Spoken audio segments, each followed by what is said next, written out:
ஆண்டவர் சொல்றார், உன் கையின் பிரயாசத்துல நீ நெகிழ்ந்து போகாத, சோர்ந்து போகாத, கலங்கி போகாத.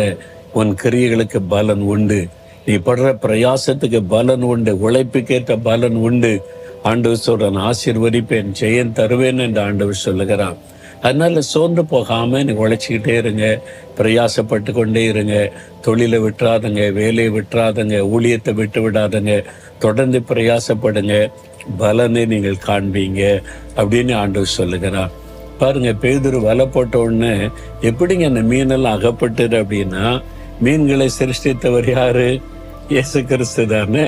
அவர் சகலத்தை சிருஷ்டித்தவர், சகல வல்லமையும் பொறிந்தனவர்.